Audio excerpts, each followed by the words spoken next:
Hello friends, welcome to my channel.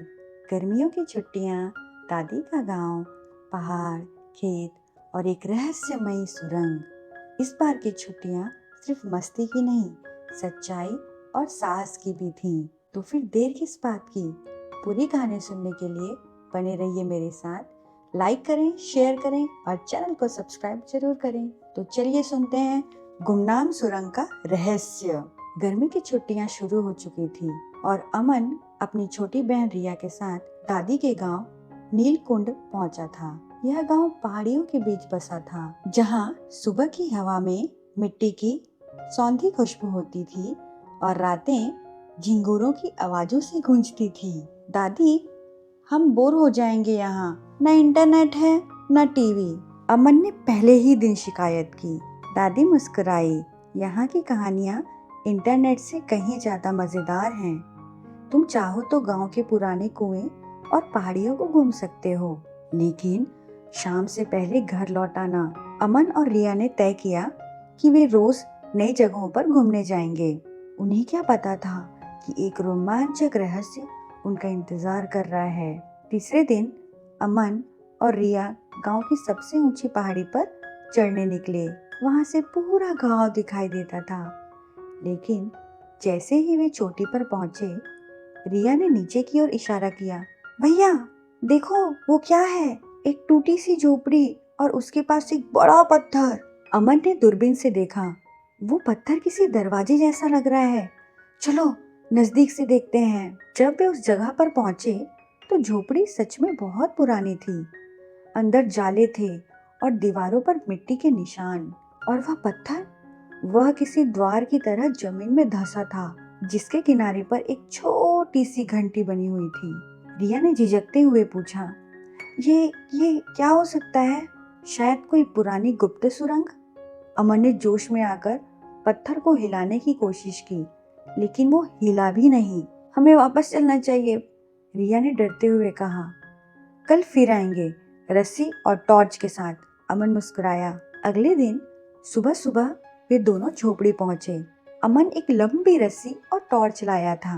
रिया ने notebook भी साथ ली, हर बात लिखने के लिए। जब अमन ने घंटी जैसी आकृति को दबाया, अचानक पत्थर धीरे धीरे खिसकने लगा और नीचे एक अंधेरी सुरंग दिखाई दी। भैया, ये सही नहीं लग रहा, रिया कांपते हुए बोली। सुरंग बहुत सकरी थी। दीवारों पर जाले और कुछ जगहों पर पुराने लकड़ी के टुकड़े थे। चलते चलते लगभग 15 मिनट बाद उन्हें एक बंद दरवाजा मिला, लोहे का, जंग लगा हुआ।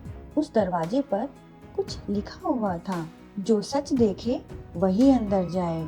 इसका क्या मतलब? रिया ने पूछा। पता नहीं, पर शायद कोई पहेली है। अमन ने दरवाजे के पास दीवारों को देखा। वहाँ एक पुराना लेंस जैसा कुछ टंगा हुआ था। रिया ने अचानक कहा, भैया, अगर हम इस लेंस से बाहर की रोशनी दरवाजे पर डालें तो शायद कुछ दिखाई दे। उन्होंने टॉर्च की रोशनी लेंस से गुजारकर दरवाजे पर डाली। तभी एक छिपा हुआ बटन चमका, जिसे दबाते ही दरवाजा चर्र से खुल गया। दरवाजे के अंदर एक बड़ा सा कमरा था। दीवारों पर गांव के नक्शे, कुछ पुराने औजार और कई पेटियां रखी थीं। क्या यह कोई खजाना है? रिया ने उत्साह से पूछा। खजाना नहीं, कुछ और। देखो ये क्या है? अमन ने एक पिटारी खोलकर कहा। पिटारी में पुराने अखबारों की कटिंग्स थी, जिनमें नीलकुंड की सुरंगों से जुड़े रहस्य, लापता बच्चे और गायब खजाना जैसे शीर्षक थे। रिया ने एक पुराना नक्शा निकाला। उस पर सुरंगों का जाल बना था। एक जगह लाल कुआं था, ठीक उसी जगह जहाँ वे खड़े थे। यहाँ कुछ छिपाया गया है, अमन ने धीरे से कहा, और शायद कोई नहीं चाहता कि हमें इसका पता चले। उसी समय सुरंग में किसी के कदमों की आवाज आई। दोनों ने जल्दी से टॉर्च बंद की और छुप गए। एक आदमी, जिसका चेहरा साफ नहीं दिख रहा था, कमरे में आया और धीरे धीरे दीवार के पास गया। उसने एक ईंट खींची और दीवार के अंदर से एक छोटा सा बॉक्स निकाला। ये क्या कर रहा है? रिया ने फुसफुसाया। अचानक उस आदमी ने बॉक्स खोला। उसमें पुराने सिक्के और डायरी थी। उसने कुछ पन्ने पलटे और बोला, बस कुछ ही दिन और फिर ये सब मेरा होगा। जब वह चला गया अमन और रिया उसके पीछे पीछे बाहर निकले, लेकिन सुरंग के बाहर पहुंचने पर वह आदमी गायब हो चुका था। अब क्या करें? रिया ने पूछा। अब हमें पता करना होगा यह आदमी कौन है और वो डायरी क्या थी।